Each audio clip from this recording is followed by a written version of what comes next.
been southbound, I've been hellbound, riding on the midnight train. Going too fast now, think I'll slow down, standing in the pouring rain. What's going on, guys? Tristan and Tony back with another episode of the One Hell of a Life Outdoor Podcast. We're doing something a little bit different today. I think it's the first time we've ever kind of cross podcast had a guest on, so we're kind of collabing here with the Quack Shack, which many of y'all know from the waterfowl world. The owner of that, Austin Collis, is on here tonight. Austin, thank you for taking the time, man. We're excited to shoot the shit with you. Absolutely, man. We actually first met last year at Delta, and met you and your dad. And y'all are both very cool people, and we kind of, to be honest, we don't follow many of the podcasts in the industry just because we try to stay in our own lane. But y'all are one of them that we do follow. So we enjoy what y'all do, and so we wanted to do what we can to kind of, like you said, cross collab. You know? Yeah. No, man, we appreciate that for sure. Absolutely. Yeah, because I mean, y'all just like being like candid, like y'all gotta. I mean, you're one of the big players in the podcast game and waterfowl, so it's definitely an honor for us to have you on. I appreciate it. Yeah. Well, I appreciate that, man. You know how it is. It's a grind. Oh yeah, and I know now a lot of your guys' podcasts. I know you started doing that thing with Mallard Bay where you were going and like doing them all in person, right? Right. So I don't know if you want to dive into that story or not, but sure. We can. I don't care. Go for it. So we kind of did it the same way everybody else does it, just over the phone for the longest time, and which we really enjoyed, but we were to do something different. And even years before I started the podcast, I really got into podcasting, like just a bunch of random ones, here and there.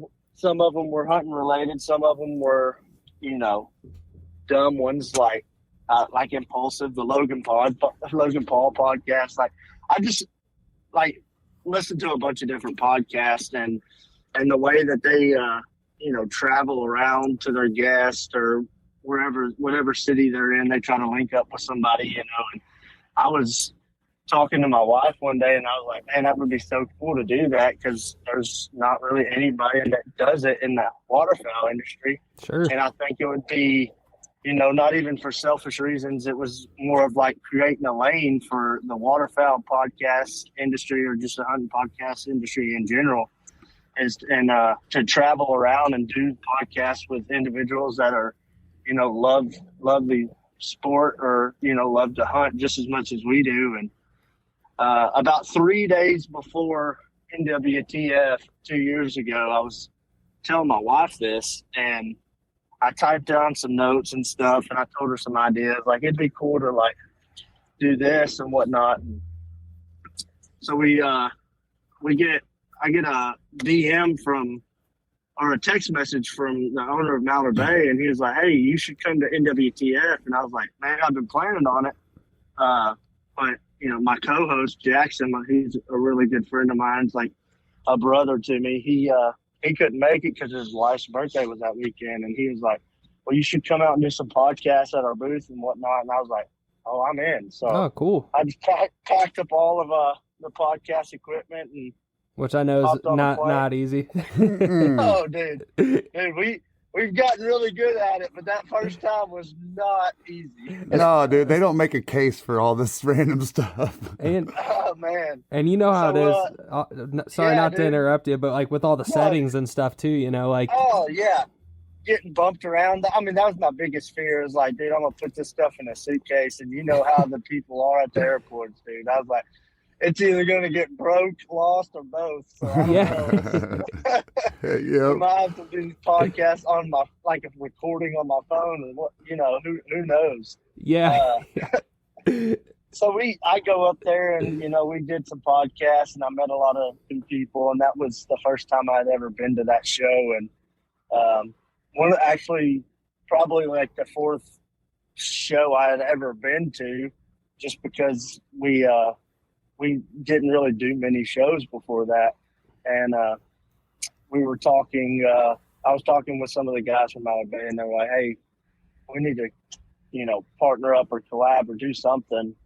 And this was the last day, and I was getting on a flight that morning to go home, and he was like, "Just think of some ideas. I'll think of some ideas, and we'll have a meeting on Tuesday." And I typed 3 different options on my phone that I think would be good for both parties, us and Mallard Bay, and the podcast tour being the first one. And he pretty much read through my notes like he was looking at my phone. And so right then I was like, oh, first off, them wanting to do something like that after I talked about it 3 days before, and then him pretty much reading my notes, I was like, oh, this is meant to be. Yeah, So, that's so, pretty for crazy. sure. Yeah. Yeah, it was, it was like a God thing, you know what I mean? Answering a prayer that I've been wanting to do for, me and Jackson have talked about since day one of the podcast, That's great, But, man. That's so cool. Yeah, man, it was pretty cool. And Do you want coffee that doesn't suck? Get the Duck. Dirty Duck coffee is made specifically for the waterfowl enthusiast. Enjoy flavors like Morning Wood, Dark Dynasty, Cinnamon Teal Snickerdoodle, and First Flight to unlock the flavor that you'll enjoy in the blind for years to come.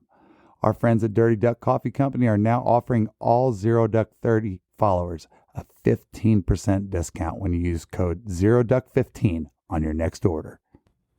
And it led into some really cool things. And I hope, like I said at the beginning of this, I hope it opened a new lane for for guys like you and other podcasts in the industry, to where, you don't, if you're able to and willing to, there's another lane out there to where you can travel around and film it and stuff. No, don't get me wrong. It's a lot of work. Yeah. Yeah. No, go ahead. No, I was gonna say you hit on Go ahead. I'm sorry the delay, but No, you're good. I was gonna say, you hit on a great point, and and I guess we do talk about it often, but I can't talk about it often enough. Is what happens when you take the time to go out and stick your hand out and shake somebody's hand in this industry. Right. That's like, Tristan and I, we had a good chance to, finally meet up with you face to face last year. And it was, I'm not trying to brag, but we was on a grind, man. I mean, we had one day and we drove 8-9 hours, whatever it was, straight, did the podcast, stayed up later than we should have. I mean, not did the podcast. I mean, went to the show, and stayed up later than we should have. But, and grinded back. But, we met not only you, but we met a lot of cool people, that we got relationships that you find that click with folks. And it's just, it's a really cool thing, man. Oh yeah. Those shows are amazing in themselves, but one of the best things that you can do as a business owner or an individual trying to grow your brand or yourself in the industry is to network. Mm-hmm. And those shows are the absolute best place to do that, because anybody and everybody is at that show. Yep. 100%. And to be honest, man, like I've been in the hunting industry since 2017, and I wish back then I would have went to those shows and grinded out, and I didn't. I was 21 years old and newly married, and I was trying to build this other brand at the time. And I if I could go back and do it all over again, I would probably go and do those shows and network. The one thing I always say that growing up, that the older people are like, listen to me, you'll want to hit for this or whatever, when you get older. 100%.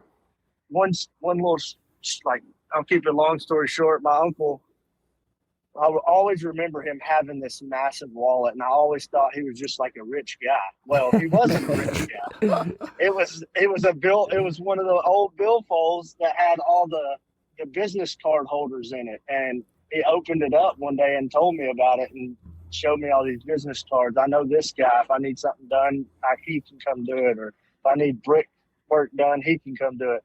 And that's always stuck with me, is like, he was networking. You know what I mean?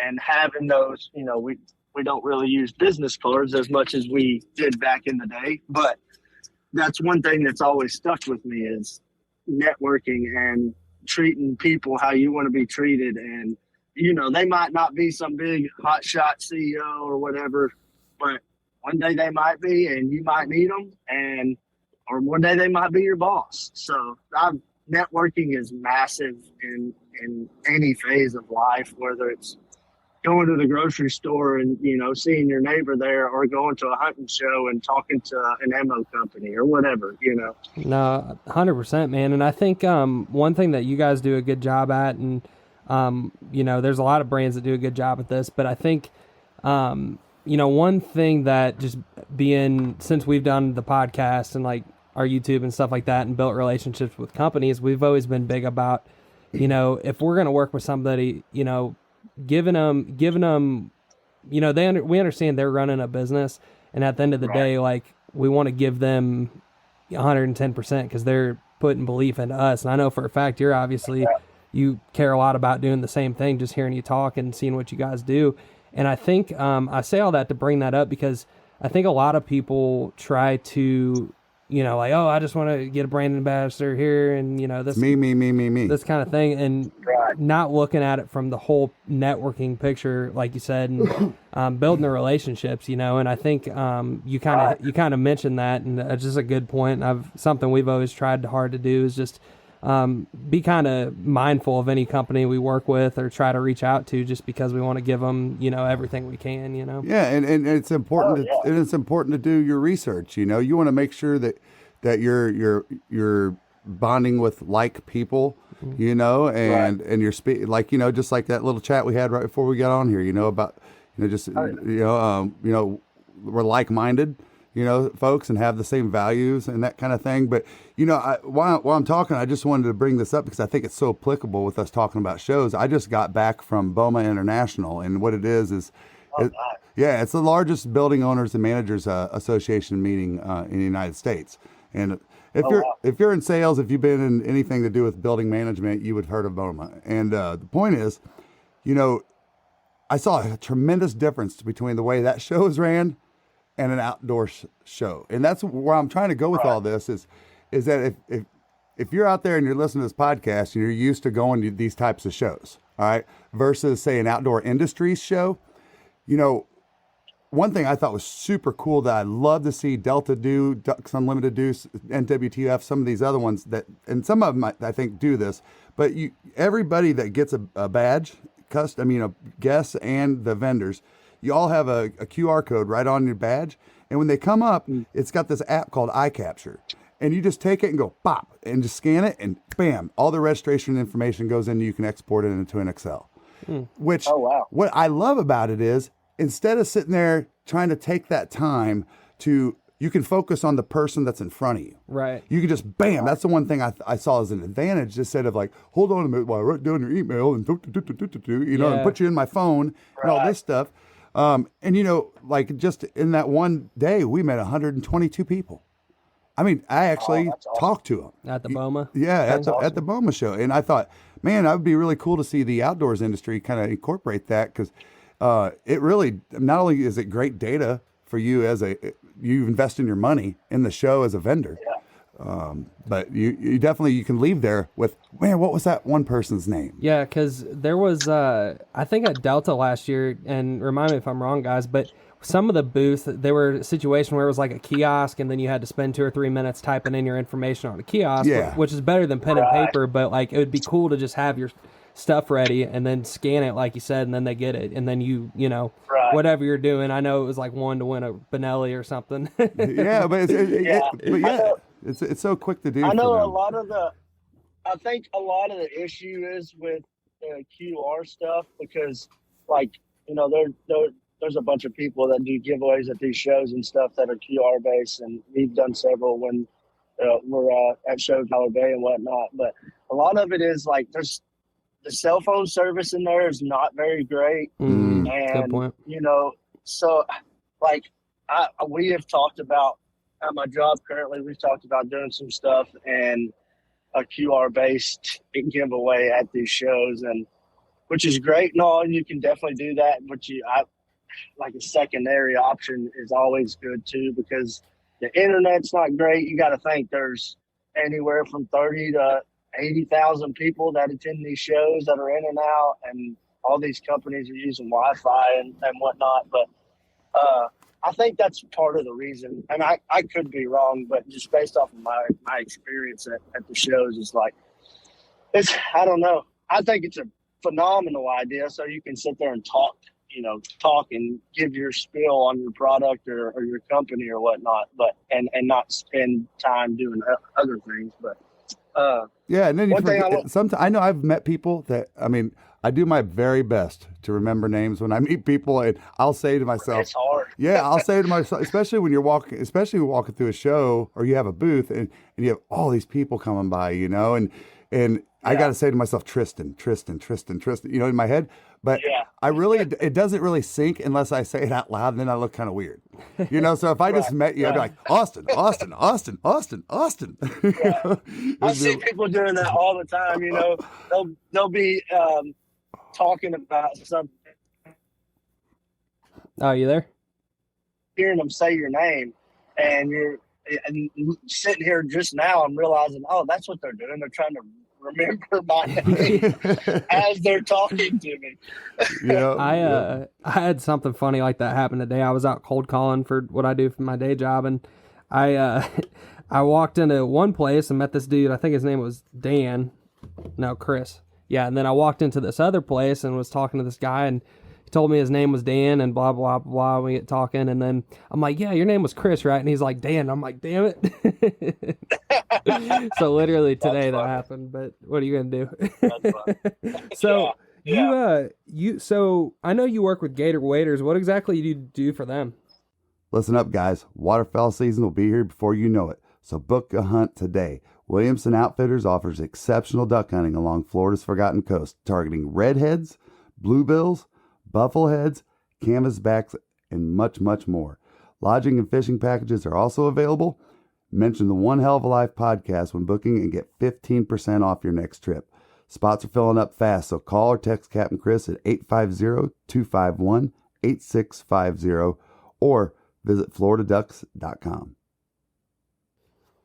So I'm the community manager at Gator Waders. I'm over all the pro staff, influencers, the outfitter program, and all of the events that we attend. Okay, that's kind of right. All the social media. That's kind of right in line with what we were just talking about then, about you're seeing it from the company standpoint for sure. You see it from both sides because you run a podcast and from a company standpoint, trying to get influencers to help out Gator Waders, I guess is the best way I can say it. Right. So coming into this job, I knew every single possible question or ask that people were going to start asking me. Yeah. You know what I mean? Because I've been doing it for 3 years now. Mm-hmm. So now, I see both sides, and a lot of, early on when we first started the podcast, I had already had established relationships, and we wanted it to be, actually we went back and forth whether we were going to have a sponsor-based podcast, or we were just going to freehand and just run it however, and we decided, I'd already established a bunch of relationships, and we went the sponsor route.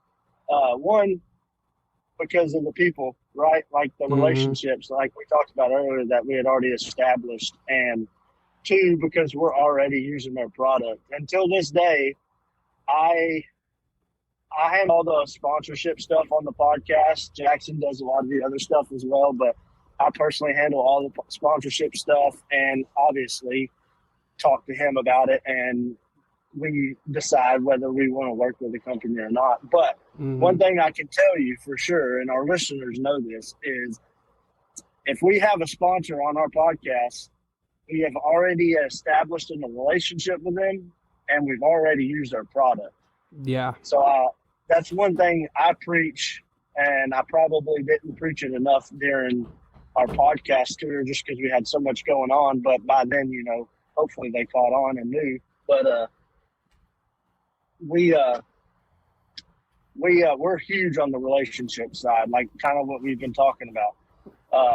If you have an amazing product that I've used before or Jackson's used before, but you're just not a cool dude, you're kind of an asshole or whatever, or you're hard to get along with. It just doesn't fit our podcast. You know what I mean? Like we've had some really good opportunities over the years to partner with some really good companies and to be frank with you, some really good money, but we stayed true to our roots, and we passed up some opportunities that most people probably would have took because the dollar signs, you know what I mean? But Sure. we didn't use that product or believe in that product or the relationship. We just didn't vibe with that company or whatnot. So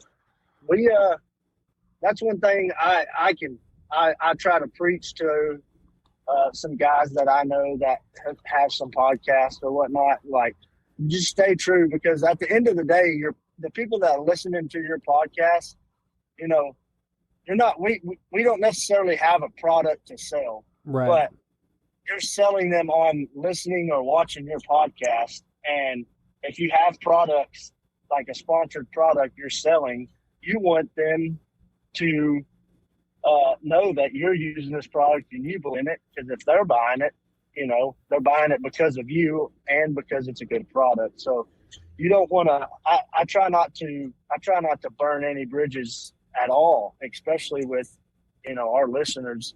I'm definitely not going to do it over a couple dollars. You know what I mean? Yeah. No, Yeah, man. And that's kind of like exactly what we were talking about earlier. And like, I don't know how you guys do like the sponsorship as far as like if you do ads or whatever on the podcast, but like one thing that we kind of try to tread lightly on is like biting off more than we can chew when it comes to specifically promoting brands on the podcast, because we run basically like 4 different commercials. And it's kind of one of those things. It's like, just from a listener's perspective, like, we're just trying to not overdo it on that standpoint, or saturate the podcast with ads so much that like people are like, yeah, whatever, and it doesn't really benefit anybody. Exactly. You make a great point, Tristan, and everything that the brands that we support and that are partners with us, which, by the way, I know we're both supporters and partners with Dirty Duck. So give give them a plug. Let's give a big shout out to the duck. It sucks. Yeah, that's right. That's right. You know what? And I just say you can remember the duck with the turd. Tristan, where was we the other day? Oh, my brother. So we went to the Braves game. My brother was in town, nice. And so he goes, what's up with you guys in this whole Dirty Duck thing? And I said, well, first of all, I said, that's a pile of poop right there. And he goes, that is awesome. And then we started telling him, and of course, the first conversation you always have with anybody about Dirty Duck is you got to tell them Morningwood. Yeah. You got to, and of course, his girlfriend was cracking up laughing and everything. But it was so funny. Yeah. We've built a really good relationship with those guys, man.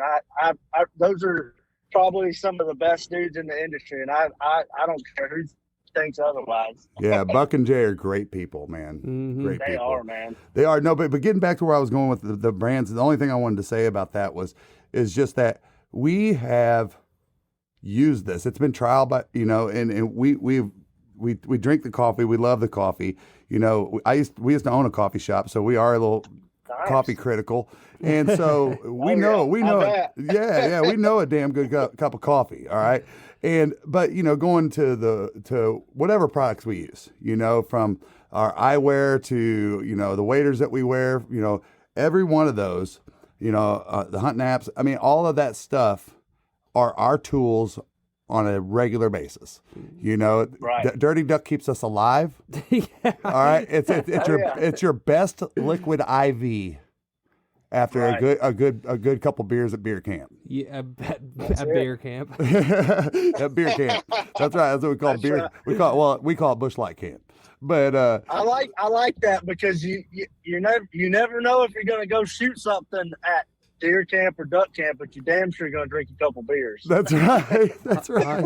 100%, man. Yeah, no, that's an incredible point though, man. And you know, whenever we have those same values and we stick to those type of things as professional businesses, you know, hopefully you might be listening to this podcast tonight and you're hearing that and say, man, maybe I didn't look so close at the relationships and I was just, you know, worrying more about me, you know. Well, and I don't know, like like what you do or what you did in the past, Austin, with your day job or anything like that. But like one thing I think when me and my dad started doing this is like, you know, he has been a general manager and done sales and all that kind of stuff his entire career and has been kind of adjacent to the outdoor industry for his whole life too. And then, you know, me coming into my professional career and doing sales and operations and things like that, you can't help but put those values into the business side of this. Oh, they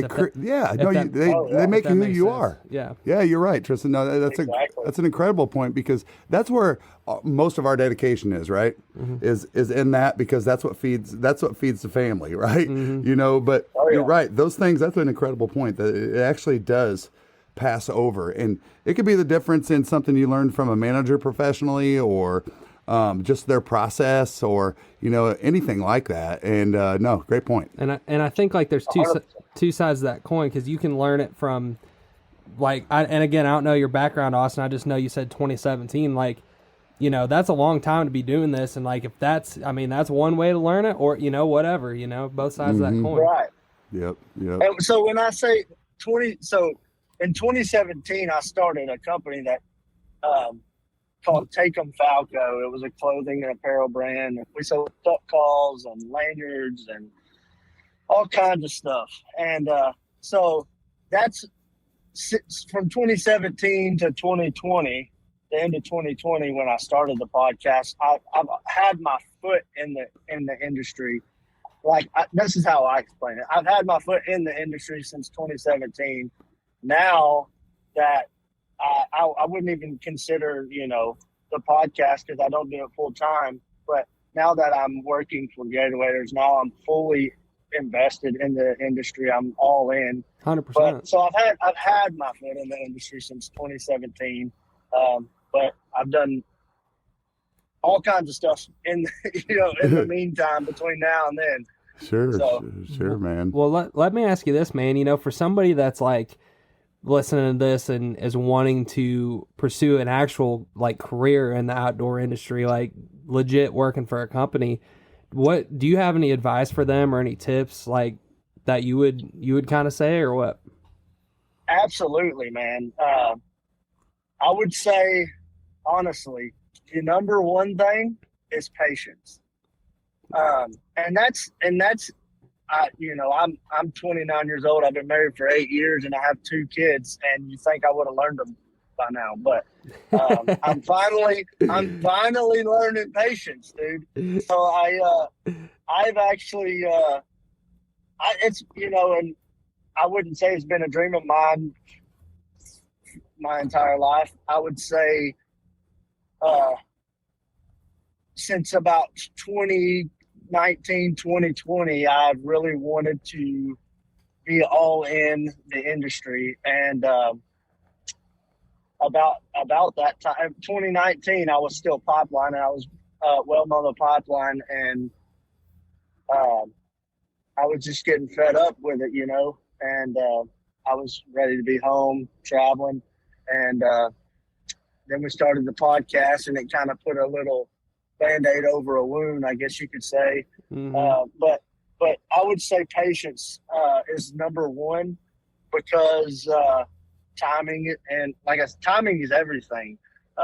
Everything's going to work out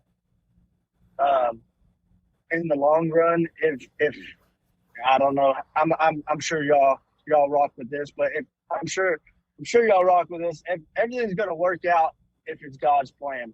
Yep. And for the longest time, I wanted that to be my plan, and that's in the waterfowl industry full time, whether it's working for Gator Waders or or the podcast taking off, or even before that, my apparel business taking off, or whatever it was. I didn't care. I just wanted to be in it full time. So number one is patience. Number two is, I would say, using social media as a benefit, not to look cool, but as a portfolio per se. Sure. Like a LinkedIn. It doesn't have. Yeah, right. A lot of businesses, I would say, in the hunting industry, and some businesses, in I like to call it the real world, outside of the hunting industry, they might look at your social media pages, and if you're posting stuff that is just kind of retarded, or Yeah.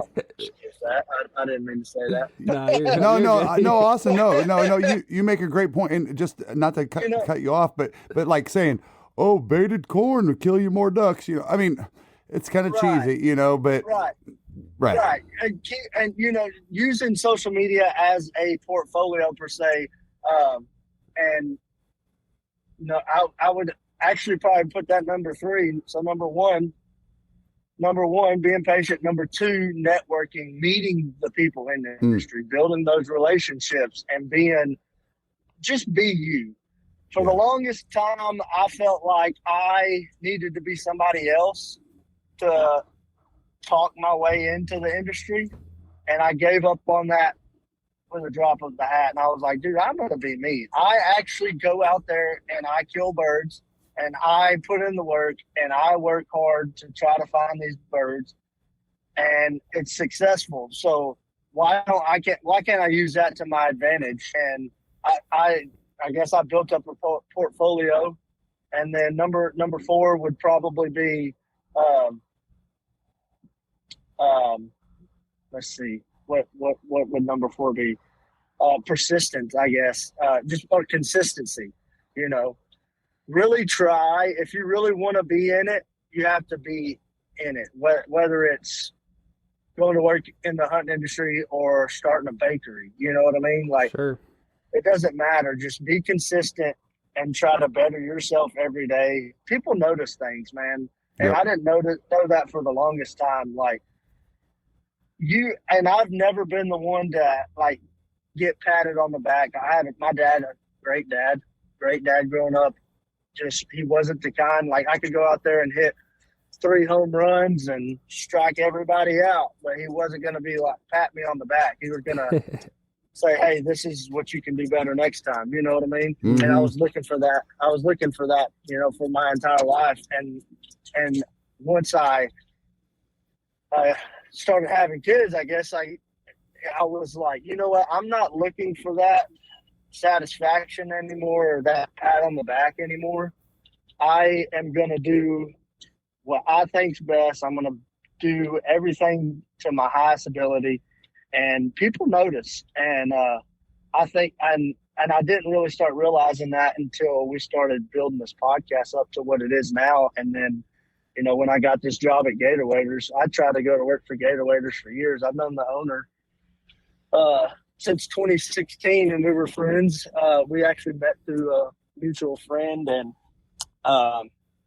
I tried to go to work for him a couple times throughout the years, and turns out, I wasn't patient. It wasn't the right time, and to be, I'm not a very vulnerable person, but I feel comfortable sharing this now because I think it's very important. I was actually, there was another company, 2 other companies that I was looking at going to work for, as right before Gator Waders hired me, and right before these companies and I had these conversations, I had my own shop. I owned a custom wheel and tire shop. We did lift kits and stuff like that. And I wasn't happy no more. I just was tired of it. And, owning a business is cool until you own a business. And, it has its ups and downs. Some of the best ups, but all of the worst downs. And I called Jackson. I'm not really open to many people, but I was coming home one day from work and I called Jackson, and I'd never really felt depression before. And I called Jackson. I was like, dude, I think I'm depressed. And he was like, why? And I was telling him, because I'm not happy. I thought I had a very successful business and it was doing very good, and I just wasn't happy. And I wanted to be in the hunting industry. And it just wasn't working out. And how Austin wanted it to work out. Mm-hmm. And he talked to me through it, and we had one of those, heart to heart men conversations, and I talked to my wife about it that night and told her me and Jackson had talked, and a week or so later, I got some phone calls from some other companies, and these are people that I know very well and have a relationships with. And then, long story short, here I am in the hunting industry. Patience is big, dude. It doesn't matter if you're wanting to work in the hunting industry, or if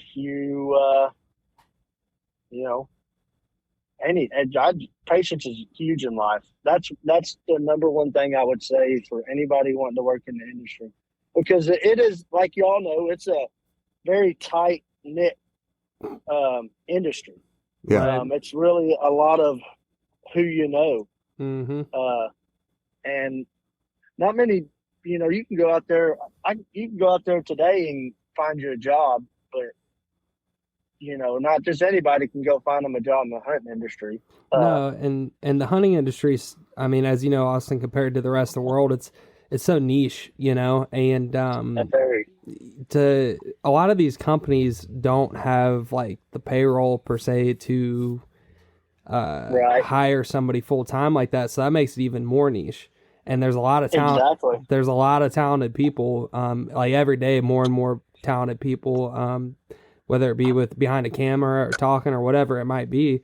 So like you said, just patience and, really building that portfolio, because at the end of the day, you got to provide value too, so.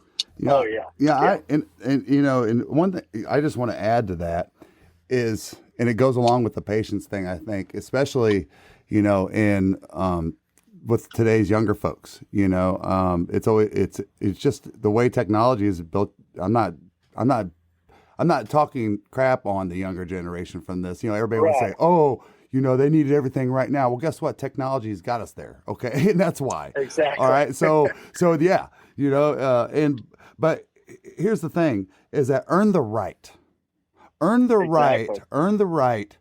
So so do you just pick up a gun one day and, hit 10 rings from 300 yards? No.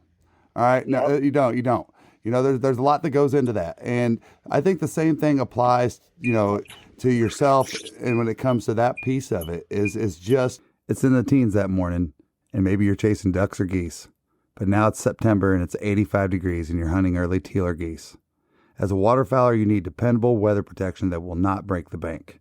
Founded in 1996, Frog Togs is not only the leader in breathable wader technology, but a company you can depend on to keep you warm and dry, head to toe, no matter your hunting environment.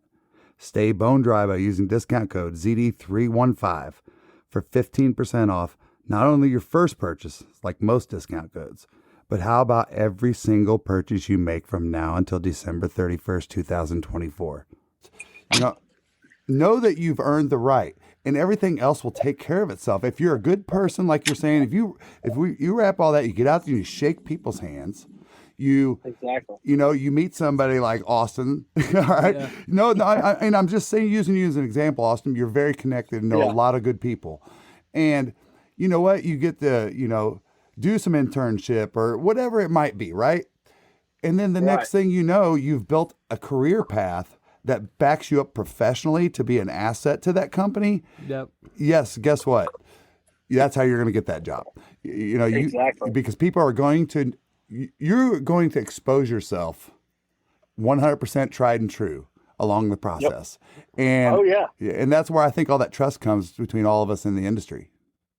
Oh, yeah.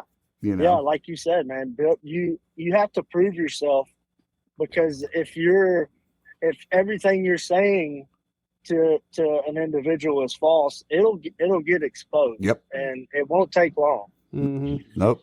The truth is the only thing that can't be changed. Exactly. No, that's great stuff, man. I love just being able to dive into that with you, especially because you see it from both sides of the fence, Austin.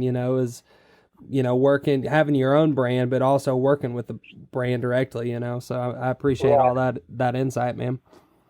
Oh yeah. So one thing that I think, and you shared a picture that I ended up making my profile picture too, Austin, but. I don't think we can. This is the most recent podcast we've had since this whole Trump thing, and I don't think we can do a podcast without at least touching on it for a second. Oh my God! First of all, I'm gonna say this, camera. Hopefully the camera's still recording. America. God bless America. Yeah. God bless people, and God bless Donald Trump.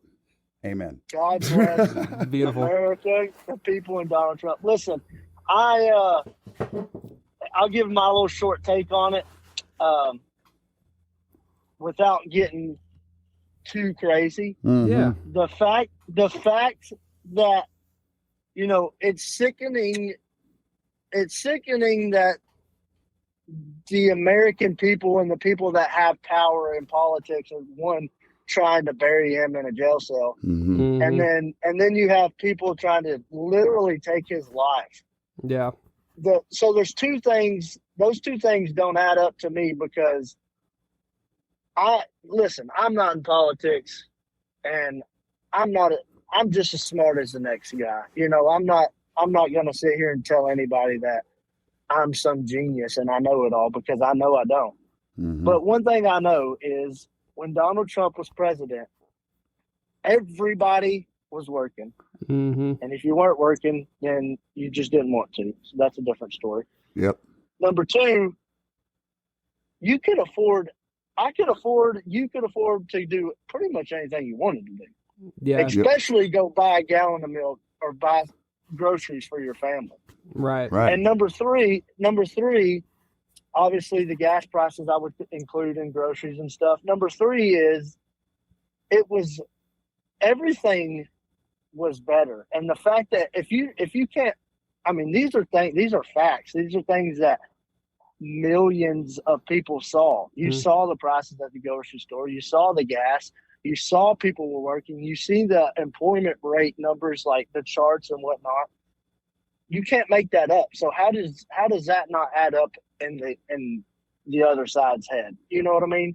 Right. People trying to say that he wasn't a good president, it doesn't make sense, because you can't lie about a fact or something that people saw with their own eyes, and it doesn't make no sense. 100%. Well, one thing I want to say about it, and this is just speaking my age a little bit, and if you're my age or older, or around the same age, you're going to be able to relate to this. And for all you young folks, I'm not trying to brag here. I'm just saying that, as a kid, I remember being in grade school and watching TV and watching Ronald Reagan speak. And you're watching one of the greatest leaders in American history get almost assassinated live on TV. Yep. His Secretary of State, I think it was, got shot in the head, had a brain injury. One of the Secret Service people got shot. But I'm watching this as a young kid, and it was in the era of nuclear war. There was a lot of things going on. And that was a scary, scary time. And in history, we think there's a lot of scary things now. I'm just saying scary things have been around for a minute. Okay. And what I haven't seen in years, I'm not going to point out any specific presidents. I just don't want to go down all these rabbit holes, but is I haven't seen this country, and I'm talking also as a patriotic American veteran, that's, your commander in chief, if you're listening to this and you're a veteran, you know what I'm talking about. Your commander in chief is, everywhere you go, the president's picture is there. You walk on board my aircraft carrier, there he is at the top of the ladder. This is who you serve. Your government, the people of the country, and the commander in chief. And I have not been so inspired by anybody else than where I'm at now, than where I'm at, what he's done for what he did previously. And now with this is I don't think that, and I'm not trying to put you down, younger people, I don't think you realize what this is going to mean to you 20 years from now. It's pretty incredible. I think everybody accepts the fact that there's like an incredible energy thing going on right now. Yeah. Right. And go ahead, man. First off, thank you for your service. Yeah. I have family members and some of my best friends that have served, and some of them are still serving. So I try not to skip over that for sure. And second off, like you said, I was gonna say, I honestly, I don't think it's being talked about enough, because the fact that somebody tried to shoot the former president and soon to be president, God willing, that is absolutely wild. It is. I mean, you've seen it, but in mine and Tristan's generation, we haven't ever experienced that. I personally think it is absolutely crazy, and it's going around social media and whatnot. But I agree with you 100%.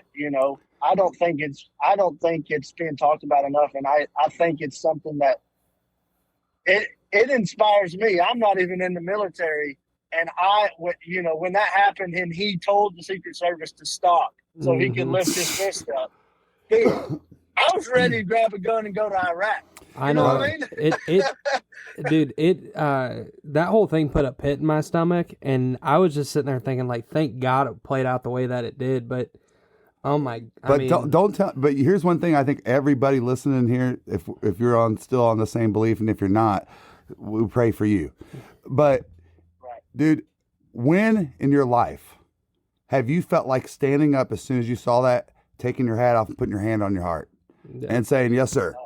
Well, you know what I mean? I mean, Austin, I'm 27, about to be 28. Like, I think when we were young, like 9/11 was kind of hard to like grasp and really, and I feel like this is one of the most significant things since that, or maybe the most significant thing since 9/11 to happen in this country. I would say so. And like, I can't even imagine, like, just that's the pit that I felt in my stomach over that, I mean, it's crazy. I've just been feeling years of this separation in people that I've just kind of watched gradually kind of happen. And I'm like, man, it's kind of funny how all this is in the Bible, but where I'm going with this, just Tristan, it is as a 52-year-old person getting a little bit later in my life, seeing this for the generations to come. And dude, it's so inspiring to my heart to see that you folks, the unification that this is. I heard people over talking at the airport on the air train, or what do they call that, the air train or whatever. Yeah. People, black, white, Middle Eastern, Hispanic, it didn't matter. Everybody seemed to be talking about it. And I'm like, look at the unification of people here, man. Maybe our country does have a chance. That's exactly what I was going to say. I think like, at least the temperature I've kind of felt since then is like a more, I feel like it has made some of that divisiveness almost go away, because I think, I don't know. There's definitely going to be a large set of the population that looks at this and goes, and I'm not no conspiracy theorist, I'm not trying to go down that road, but I'm just saying, if there's some people, a giant portion of this people is going to go, dude, First, they try to take him down, like you said, to jail. Now they're trying to kill him because they couldn't get him in jail. Tried to impeach him before all Yep. that. Yep. Why was there the delay? All this stuff. We'll find out in true time. There's going to be investigations, all that kind of stuff. But I'm just saying, man. Listen, even before they try to assassinate him, I could see just based off of people talking and social media that Trump had a really good chance, and I felt like he was bringing the country together. And after that happened, man, like you said, dude, like it's all over the place. Yeah. There's not a shadow of a doubt in my mind that Donald Trump's going to win, and if he does, it's going to be another rigged deal. But I don't even think they can do that. Oh, I feel think it's sorry. past that point. No, you want to? If he didn't win, it's going to be Red Dawn, baby. No, I'm just kidding. It's going to be, for you listeners out there, if Donald Trump doesn't win, you get ready, because it's going to be. I don't know, man. I don't know if I can confidently say this, but there's definitely a chance of a civil war happening. I mean, bro, like, because the country is. And tell me what y'all think. I think the country is more united now. Yes. Right now, today, at 7 or whatever time it is for everybody else, than it was even when Donald Trump was president. I haven't seen this since 9/11. 100%. I haven't seen this kind of unification since 9/11, because when that stuff happened, guess what? We as humans, it hit us so deep. Like you said, Tris, it's kind of hard for you guys to recognize that. But I remember that day, and I don't want to spin down that whole hole, but the heartfelt part of that is, Tristan was as a baby, really. Yeah. And he was still little, and he was getting ready for school, and I was getting ready, or he was sitting there in the living room, and I was getting ready for work, and I literally walked past it, and as soon as I saw it, I thought, oh my gosh, a helicopter, like a news helicopter hit the World Trade Center. Watching it live on the news, and it didn't matter that day. It didn't matter what your religious beliefs were. It didn't matter what your race was, what you think you are was, or anything like that. We were just people, and people hugged each other and prayed, and this is the first time I've felt something like that since then. Yeah. And I am like super excited where it's going to go. Isn't he supposed to speak publicly tomorrow night? I think so. Yeah. I think so. Did y'all see him walk out last night to Lee Greenwood's God Bless, or what is that? Not God Bless America, but God Bless the USA. Yeah. Yeah. We would play that on the aircraft carrier. Can you imagine this? We would take 6,000 men and women in our full dress uniforms when we'd pull into port after being gone for 6 months. And the whole way, we all lined up around the flight deck, surrounded. And what we would call the resting position, which would be kind of like this, with your hands behind your back and everything, all in full uniform. And you'd stand there, and they would play that song. That's so cool. Dude, it's a pretty. Awesome. On that note, if you've never seen a carrier group come back from out of sea or being out to sea, dude, go just watch it, because you'll probably just be like, all right, where does the military need me right now? I don't get an F. I'm going. Yeah, I'm going. I'll take my shotgun and my knife. It doesn't matter. I don't care what anybody says. There's nothing more badass than that right there. You know what I mean? Like, I don't care where you need me to go or how long I need or when you need me. I'm ready. I'm ready to go right now. Like, I have a buddy that was in the Marines, and he was kind of a dumbass before the Marines, and he'll tell you that. When he came back from basic training, dude, and especially from his first tour, that guy could be doing anything in the world if he was ready for a phone call. That dude was. It's so cool, man. Just that mindset and that mentality, like always ready to go. Like, oh, I'm ready right now. What a great point, and I can relate to that because I was an idiot. All right, I mean, seriously, like if we had Mom on the podcast right now, she'd be like, I don't want to talk about it. No, but she did tell me, she's like, it's time for you to grow up. And honestly, I grew up in a life where, that it was rough, and I wasn't an inner city kid or anything like that, but it was tough at times, and we didn't have much, and Right. I got away with a lot of stuff because my mom was naive, and and the military made me a man. And That's it. and Tristan, I know you give a big shout out to your best friend Devin. Devin, what an incredible people just go, dude, I think he was like brainwashed.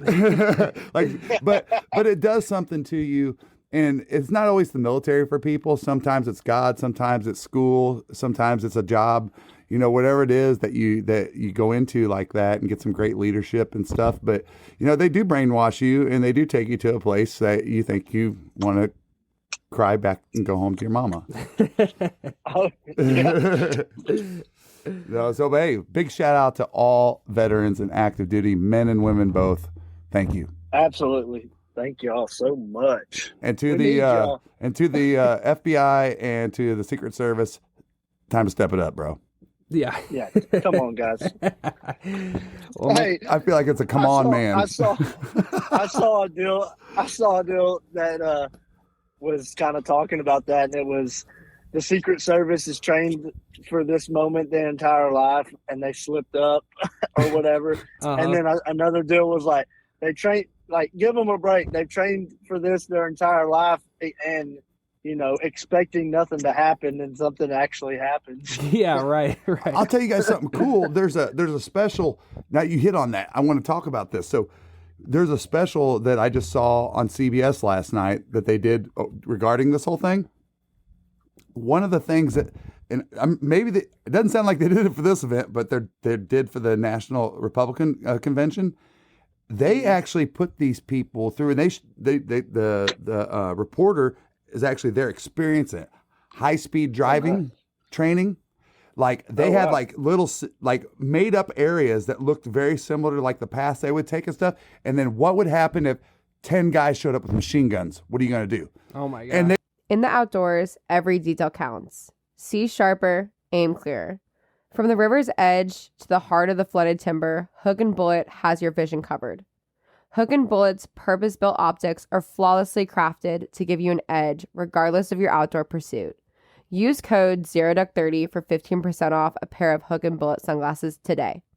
they were like firing rounds and stuff. I mean, they were Blanks, but like truly going through like high tense situations, to prepare for this. So, there's not much I'll ever say to support Biden ever in my entire life, but he did say on his public address the other day that he will dedicate all resources to ensuring President Trump's safety, and at least they did a pretty good job on. Good for him. Yeah, but it looks like that they have and they are, for the National Republican Convention. Well, I think what you're talking about is they Trump called for Robert Kennedy to get because he didn't have just political BS or whatever. He didn't have Secret Service protection. He's one of the independent candidates or whatever. Mm-hmm. And Biden came out and said that they're going to finally put resources towards making sure he's okay, especially given, the Kennedy family's history. But yeah, no, it was pretty cool to see that it really looked like, that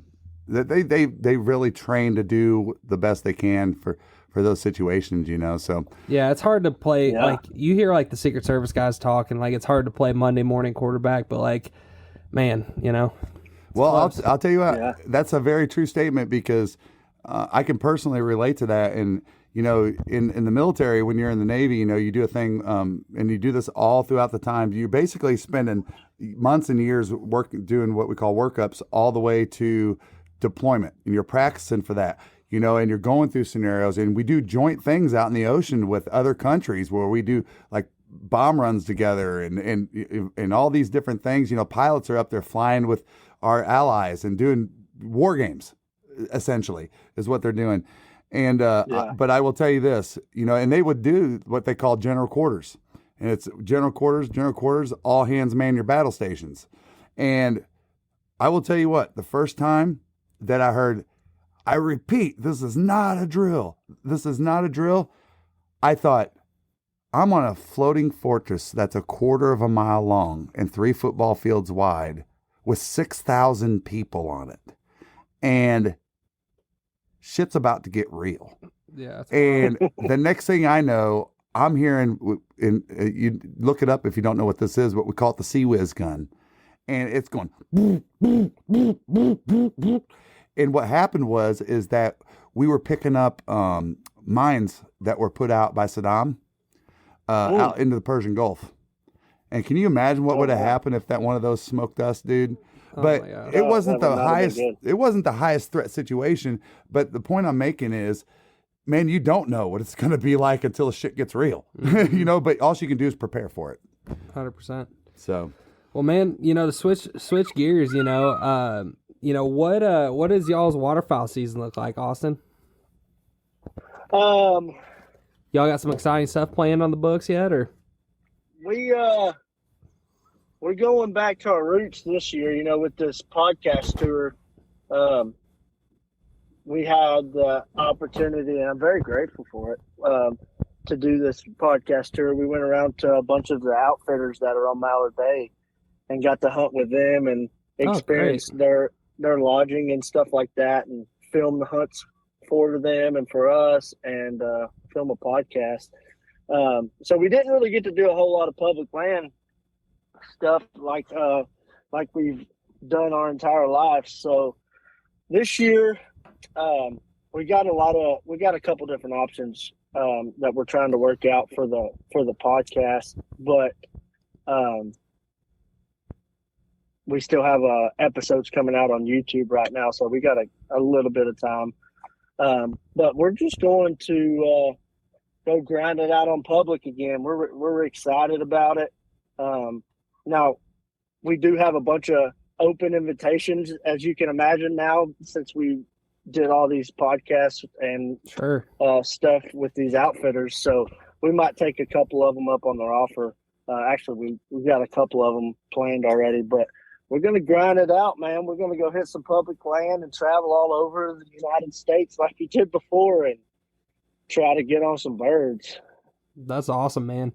Yeah, I'm excited. It's a double-edged sword of doing, like, we spend a lot of time. We got a good friend that runs an outfitter out in Northeast Arkansas, and while it's really fun to do that and camaraderie's great and all that good stuff, like, you do kind of miss that grind a little bit. And I think for some people we're crazy for talking about that, but you miss the grind a little bit. And also, like, you know, me and my dad grew up bow hunting, and that's what, you know, we didn't get into duck hunting until 7 or 8 years ago, I think is when he got into it. And like, you know, one of the things about bow hunting, public land in particular, is like, you're on your own and you're always constantly like learning every time. And like with duck hunting, you know, when you're with somebody running the show, you don't, in my opinion, you don't have as good of an opportunity to learn, because you can't really make your own mistakes or anything, because it's like, all right, shut up, I'm doing the calling today, like, you know, that kind of vibe sometimes, or whatever, I'm gonna tell you when to shoot, those kind of things. And it's like, I kind of like the freedom of being able to go out there and screw it up on my own if I do, or know that like I did that and that's why these birds are committing, you know what I mean?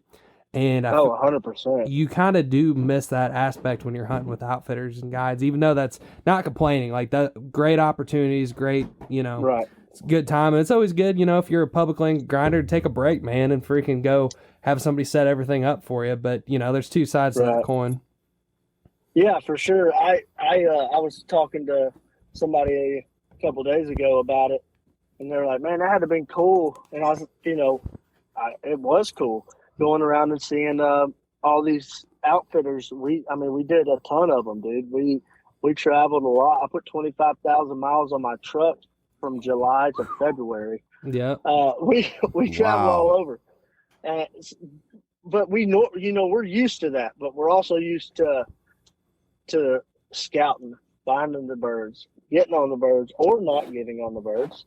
And we you know, doing this tour with the podcast and going to these outfitters, we got to see a lot of different ways to hunt birds, you know what I mean? Yeah. Or the ways people hunt birds. And there are some moments where we were in the wrong state at the wrong time. But it's, we had a tour manager essentially that was an employee of Mallard Bay that planned it all, and not her fault whatsoever. No. It's the planning, you know what I mean? It's when our schedules and their schedules lined up. But we definitely, as far as bird numbers, it wasn't nothing to brag about. It was a good year. I'm not going to sit here and be ungrateful because we got to shoot a lot of birds and do a lot of things that most people don't get to. So I don't want to sound ungrateful, but it's not what we're used to, man. Sure. That's one thing I don't like in the waterfowl industry is the cockiness. And Dude, when I 100%. say this, I don't want to come across cocky because if you know me or Jackson, that's not who we are. But we're pretty good at finding birds. Yeah. Now, what people don't realize is there's a ton of miles and away from family and a lot of money spent to do that. But we're willing to do that. You know what I mean? Yeah. Yep. No, I think you bring up something that I've been wanting to talk about, and thank God I thought about it right now because, dude, I think this is an incredible subject to talk about in this waterfowl industry, and that is shut up about thinking that you can blow a duck call better than I can. All right. Number one, here's the advice, straightforward, and you please build on this, Austin, is number two, do your work, do your homework, and practice. It's a musical instrument. Find your instrument, whatever brand that is, and practice it, and practice. Do your best that you can. Don't let some jackass sit next to you. Now, it's different if you're with a guide. And a guide wants to run the show a certain way. Like you said, Austin, everybody has a different game. Some guides will tell you, hey, we need more calling going on. Can anybody call here? And some of them will tell you to shut up, and follow what the guide says and follow what people on public land you're hunting with, what their strategies are, because that's one of the things I enjoy the most and give Ramsey Russell giant credit out to is he calls it playing the game. Wherever you're at, it's a different game. And that's the enjoyable part about it. But I'm so sick of the people out there that you can't blow a duck call worth of crap, dude. When you're trying, I've been there. When you're trying, you're damnedest, dude. I'm so OCD and psycho. I mean, I'm constantly just in the truck, blowing my call, blah, blah, blah, blah, blah, trying to do the best I can, dude. Just like we do with anything else, hey, come over here and hunt this hole with us or whatever, dude. Take the time to critique somebody in a positive way, not just duck calls. Maybe it's shooting. Like I've seen Kay do that with Katie, Tristan. Do you remember when he saw her just getting into it? And he took the time right there in the blind. It wasn't about shooting ducks. Who cares what the ducks are doing right now? What I'm going to do is show her the proper way to mount her gun, how to pick it up, and just good positive feedback goes such a long way, dude. And that's one thing it just pisses me off, man, that people. Oh yeah. I can't stand the egos on, maybe it's just it's so social big. media. Dude, and I'll tell you what, I am around a population of mallards here, believe it or not, in Georgia that live here during the summer, all summer long, about 55, 60 of them, that they leave come end of October and November, and I don't see them again until March. But what the beautiful things I get to do is listen to them. And Tristan will tell you right now, I've got one that I call her Tanya because she sounds so deep and sassy. That's my wife. And my wife says, it sounds like she's always out there bitching. And she's like, how. Yeah, she's got that how. She got give me some of that how. And then there's this new hen that was just born this year, and she's trying to figure it out, dude. And it is, I go, man, I gotta capture this, put on TikTok and go, guess what? Ducks sound different because this one, even my father-in-law goes, what's wrong with that one sound? And I said, I don't know. She's still trying to figure it out, but they all are different. There's a standard out there for sure, but and to kind of like piggyback on your point, like you had just stepped out to go to the bathroom a second ago, Dad, but I was, me and Austin were talking about just like when you are doing it on your own and having the freedom to like learn and make your own mistakes or have your own success or whatever, I think that's a really, that's part of it. Yes. That's part of what we enjoy about it. Yeah, yeah. Well, I picked up on when you were talking about how it's so hard to do that by yourself in a tree stand.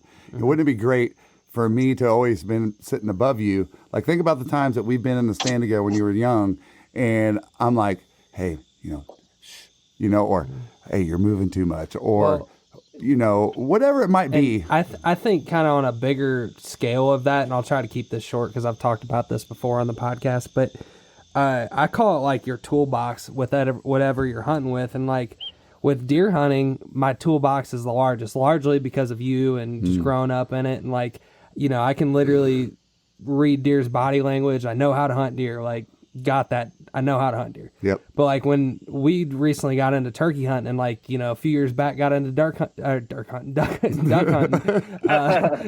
turkey and duck. You are building these different toolboxes, and like Austin, I'm sure man, like you're hunting out there and playbooks. You're hunting the timber or whatever, and they're not reacting to this, so you're like, I'm gonna try that, and then you have these different tools that you build over time, Wisdom. It's wisdom. Oh, yeah. Yeah. And I think it's hard to, if you didn't grow up with somebody teaching you or had a friend or something like that, it's hard to just learn those things on your own. Like we're experiencing it as new turkey hunters. Yeah. Like in the last 3 years. Yeah. Like we felt pretty dumb. it's hard. Yeah, no, it is hard, Hey, dude. It's another ball game. Especially on public land, and it's hard for anybody to get into any outdoor sport, and not know a lot about it, and I just think if we just keep on harping on this, especially on public land, reaching out and helping people, man, imagine if you showed up to Arkansas timber spot, and let's say you got 50 boats in line to launch that morning, and every single person was going up and shaking each other's hand and saying, all right, you're obviously in the top spot. Where are you going? Well, I'm going here. Yeah. All right, I respect that. And I talked about this before on the podcast, but imagine this, Austin. Back in the day, whenever we used to, when I learned how to hunt public land as a deer hunter in Illinois, it was actually what they call the Golden Triangle. It was considered the best spot in the world. Everybody's heard of Pike County, Illinois, right? Dude, Illinois deer are massive. Yep. But imagine this. Now imagine this. Imagine this kind of life. That everybody parks their camper, you're all hunting there at that spot, and you're spending time around the campfire telling people where you're hunting at. What? You're telling everybody where you're hunting at, and everybody going, all right, man, there's plenty of land here. I respect what you're hunting there. But what happens is over the years, you build this. I've always said this too. With public land, doesn't mean you can piss on it and it's yours. All right. But you build this respect. People think it works that way. Right? Yeah. But you build this respect of, like, I'll just give a small example. Like, we had this one food plot, and I'm not even going to say what it is because there's a lot of people that know. I'll give it away where this is at. Yeah, don't do that. But like, for example, when I was growing up, there was a man and a woman and 2 kids, and they hunted this food plot. We renamed the food plot after their last name and respected it. And guess what? We didn't go there. And if they weren't up, guess what they would say? Hey, man, we got stands up. Go right ahead. Go shoot a deer. Imagine if you could show up to an Arkansas timber spot and have that kind of communication. It would be incredible because collectively you would whoop their ass. Yeah. And I mean, it's just, that's what I strive for in my heart, is to get us back to where that was, And, it'd be nice. Yeah. But still today, I will say this, at this specific spot, that still happens today because it's been tenured and taught throughout all those generations. The people I grew up that taught me, we're teaching them. I've taught Tristan. Everybody has that network, and it's incredible. It really is. And that's what it takes. Is it starts with the next generation. Yep. It's how you teach them. How I teach my kids is how I expect. Like, they're going to learn their own things, but I expect them to to do the things that I've taught them. And if they do the things that I've taught them and learn new things, they'll be a way better hunter and respectful hunter than I am now. And that's why that spot is still done that way, is because for generations it's been taught, hey, that's it's public land, but that's their spot. If they're not hunting it and they allow you to go hunt it. Yep. It was 9,000 acres. That's so crazy. yeah, and it's just, I mean, literally, I've always thought, man, even if you could go to, say, any of the most popular Arkansas timber spots and just have a map, right? Yeah. You can, everybody, like Dennis says from Dr. Duck, there are no secrets on public land, right? No. Let me Go ahead, Tristan. just real quick, but with deer hunting, there is a difference, because you're scouting all summer long, which you can't really do for duck hunting, and you are back in the day they weren't putting out trail. They're not as, but and then you get your stand up, and then they're not as predictable. Right, ducks aren't. Yeah. Right, and then like with duck hunting, it's like they could be here the next day, and so I get your point, but there is a difference, I think, and that's lends to duck hunting or to deer hunting, but I not to say, to your point, there can't be that level of respect and camaraderie. Right, like why can't we all team up one day, right? This would be incredible. Listen this. Tristan, please pull this audio out. This is incredible. You pull the audio out. All of us Putting it on the editing guy. let's all show up to this one WMA, and you'll know the WMA I'm talking about, and line up all of us on the red line. Every single hunter, just from north to south, just cover the whole damn red line and smoke their ass. That's a joke. I think we should all line up and at 3:50 play God Bless America before. Dude, Hey, I'm down. get that better yet, we say, all right, who's going to volunteer to sing God Bless America for us? Yeah, and then we get the Pledge of Allegiance, and then somebody says, Pledge of and then we Allegiance. get a celebrity come up and say, gentlemen, start your engines. like it's a Daytona 500. Oh yeah. Yeah. Not to imply any racing, not to imply that I'm supporting boat racing. Right. I'm just saying. Or what about this? Old Big John, right? Are you ready? Let's get it on. Oh man. That's awesome. Well, Austin, man, like we don't want to take too much of your time, man. We really appreciate you coming on tonight, and we will 100% have to do this again in the future, maybe after duck season, and kind of catch up and see how everything went for y'all. But dude, have fun at Delta. We're gonna be living through your photos and everyone else's and all the videos and You stuff. never spoke about that. We're not gonna make it, man. Yeah. Why not?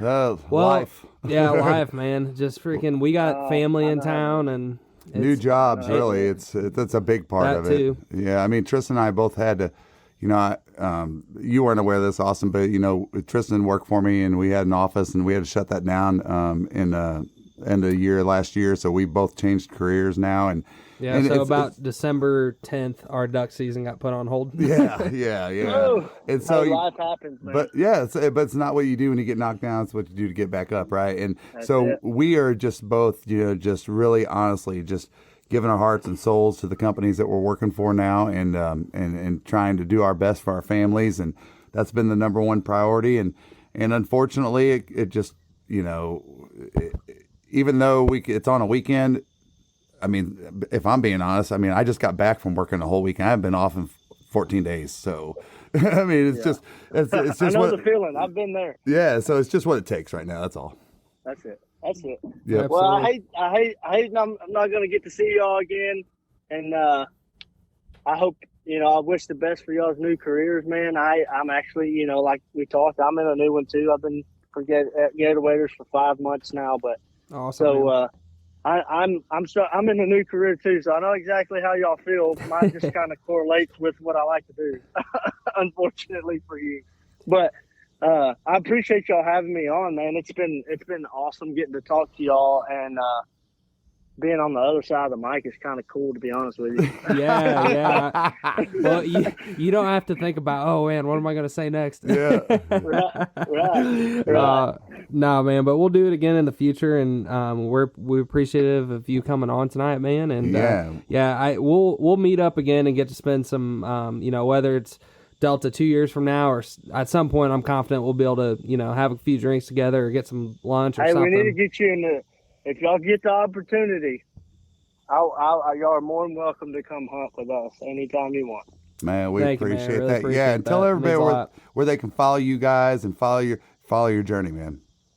So you can follow us on Instagram at the Quack Shack Podcast.